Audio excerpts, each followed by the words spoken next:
ইসরায়েলের সবচেয়ে বড় উদ্বেগ হচ্ছে চুক্তির খসড়ায় ইরানের ক্ষেপণাস্ত্র কর্মসূচি নিয়ে কঠোর কোনো শর্ত নেই। মধ্যপ্রাচ্যে ইরানের মিত্র গোষ্ঠীগুলোর ভবিষ্যৎ নিয়েও পরিষ্কার কোনো বাধ্যবাধকতা নেই। আর সবচেয়ে বিতর্কিত বিষয় ইরানের পারমাণবিক কর্মসূচি। ওয়াশিংটন বলছে সমৃদ্ধ ইউরেনিয়াম সরিয়ে ফেলা হবে, কিন্তু তেহরান বলছে ভিন্ন কথা। ইরানের পররাষ্ট্রমন্ত্রী আব্বাস আরাকচি জানিয়েছেন ইউরেনিয়াম ধ্বংস নয়, বরং ইরানের ভেতরে সেই ইউরেনিয়াম হালকা করার বিষয়টি আলোচনা হচ্ছে। অর্থাৎ যে ইস্যুকে কেন্দ্র করে এত বড় যুদ্ধ, সেই ইস্যুতে এখনো দুই পক্ষের বক্তব্যে বিশাল ফারাক। পেন্টাগনের প্রতিরক্ষা গোয়েন্দা সংস্থা জানিয়েছে হিউম্যান ইন্টেলিজেন্স এবং প্রযুক্তিগত তথ্য সংগ্রহের ব্যাপারে ইসরায়েলের সক্ষমতা উচ্চ পর্যায়ের। তবে ওয়াশিংটনে অবস্থিত ইসরায়েলি দূতাবাস এসব অভিযোগ সম্পূর্ণভাবে অস্বীকার করেছে। দূতাবাসের তরফ থেকে বলা হয়েছে ইসরায়েল যুক্তরাষ্ট্রের বিরুদ্ধে গুপ্তচর বৃত্তি চালায়, এ দাবি সম্পূর্ণ মিথ্যা। ইসরায়েলের কোনো মার্কিন প্রতিষ্ঠান, এমনকি মার্কিন সরকারি কর্মকর্তাদের বিরুদ্ধে গোয়েন্দা তথ্য সংগ্রহ করার প্রয়োজন নেই। ইসরায়েলের গোয়েন্দা তৎপরতা মিত্রদের নয়, শত্রুদের লক্ষ্য করে পরিচালিত হয়।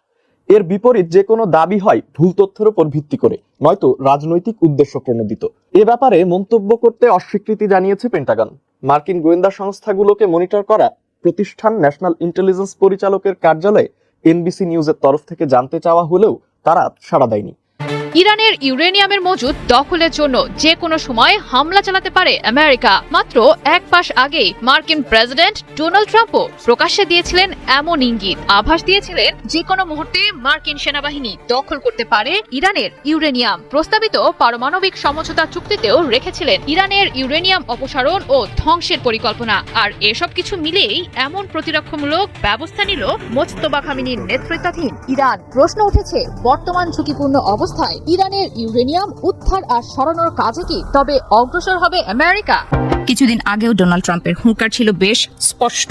তিনি ইঙ্গিত দিয়েছিলেন ইরানের ভূখণ্ডে সরাসরি সামরিক অভিযান চালিয়ে এই ইউরেনিয়াম জব্দ করা হতে পারে। সেই হুমকির মুখে ইরান যখন দেয়ালে পিঠ ঠেকে যাওয়ার অবস্থানে ছিল, তখন থেকেই তারা নিজেদের নিরাপত্তা ব্যবস্থার খোলস পাল্টাতে শুরু করে। এখন সেই ইউরেনিয়াম উদ্ধার বা সরিয়ে নেওয়া আর আগের মতো সহজ কোনো কাজ না। বিশেষজ্ঞদের মতে ইরান যেভাবে নিরাপত্তা বেষ্টনী তৈরি করেছে, তাতে যে কোনো দেশের জন্যই সেই ইউরেনিয়ামের নাগাল পাওয়া এখন প্রায় অসম্ভবের চ্যালেঞ্জ। এমনকি মার্কিন প্রেসিডেন্ট ট্রাম্পের প্রশাসনের সঙ্গে চলমান কূটনৈতিক আলোচনাগুলোতেও এই ইস্যু এক বিশাল বাধা হয়ে দাঁড়িয়েছে।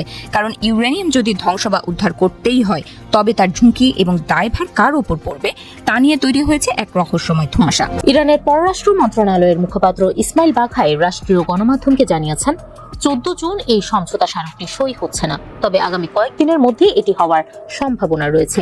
তিনি বলেন, সমঝোতা স্মারক স্বাক্ষরের সুনির্দিষ্ট সময়ের জন্য আমাদের অপেক্ষা করতে হবে।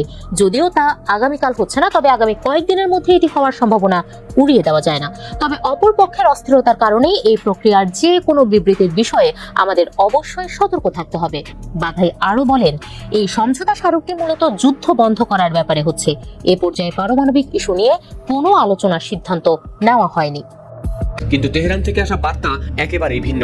ইরানের পররাষ্ট্র মন্ত্রণালয়ের মুখপাত্র ইসমাইল বাঘাই জানিয়েছেন, আলোচনার খসড়ার অনেক বিষয়ে সমঝোতা হয়েছে ঠিকই, তবে এখনো কোনো চূড়ান্ত সিদ্ধান্ত হয়নি। তার ভাষায় কিছু শর্ত ইরানের কাছে গ্রহণযোগ্য নয় এবং সেগুলো নিয়ে সংশ্লিষ্ট কর্তৃপক্ষ এখনো আলোচনা করছে। অর্থাৎ ট্রাম্প যখন প্রায় চূড়ান্ত সমঝোতার কথা বলেছেন, তখন ইরান বলছে বিষয়টি এখনো রয়েছে পর্যালোচনার পর্যায়ে। সমর বিশ্লেষকদের মতে এই পার্থক্য নতুন নয়। গেল মার্চ মাস থেকেই ট্রাম্প একাধিকবার দাবি করেছেন যে ইরানের সঙ্গে চুক্তি খুব কাছাকাছি। কখনো বলেছেন মাত্র 2 সপ্তাহের ব্যাপার, আবার কখনো বলেছেন 1-2 দিনের মধ্যেই সমঝোতা হবে। কিন্তু বাস্তবে দুই পক্ষের মধ্যে এখনো স্বাক্ষর হয়নি কোনো আনুষ্ঠানিক চুক্তি। এদিকে যুদ্ধবিরতি কার্যকর থাকলেও সাম্প্রতিক দিনগুলোতে আবারও ঘটেছে পাল্টাপাল্টি হামলার ঘটনা। মার্কিন বাহিনী হরমুজ প্রণালীর আশেপাশে নতুন করে চালিয়েছে হামলা। অন্যদিকে ইরানও মার্কিন ঘাঁটিগুলো লক্ষ্য করে চালিয়েছে ড্রোন ও ক্ষেপণাস্ত্র হামলা। সবখানে ইরানি ড্রোন শক্তির কাছে হাঁটতে বাধ্য হয়েছে মার্কিন স্থাপনা। ইরানের সাথে যুদ্ধ করে ক্লান্ত আমেরিকা এখন চাইছে স্বস্তি। মার্কিন সামরিক বাহিনী বলছে হরমুজে কয়েক ঘন্টা ধরে ড্রোন হামলা চালিয়েছে ইরান। এগুলো মূলত আন্তর্জাতিক জলপথ দিয়ে চলাচলকারী বাণিজ্যিক জাহাজগুলোকে লক্ষ্য করে হামলা চালিয়েছে তেহরান। সেন্টকম বলছে শুক্রবার ইরানের ছোড়া সবগুলো ড্রোনই ছিল একমুখী তথা ওয়ান ওয়ে। সবগুলো ড্রোনই নাকি ভূপাতিত করেছে মার্কিন অস্ত্র, আর এটাই আমেরিকার জন্য সবচেয়ে বড় লজ্জার।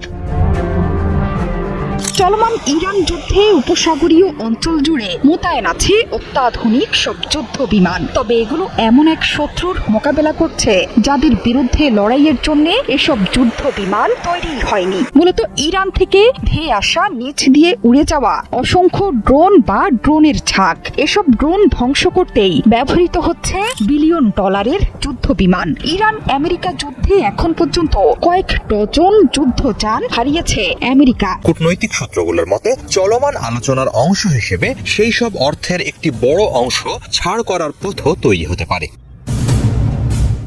দুটি আঞ্চলিক সূত্রের দাবি, সমঝোতার অংশ হিসেবে সংযুক্ত আরব আমিরাত ইতোমধ্যেই ইরানের জন্য 10 বিলিয়ন অর্থাৎ 1000 কোটি ডলার ছাড়ের বিষয়ে সম্মতি দিয়েছে। এর মধ্যে 3 বিলিয়ন ডলারেরও বেশি অর্থ ইতোমধ্যেই হস্তান্তর করা হয়েছে বলে জানিয়েছে তারা।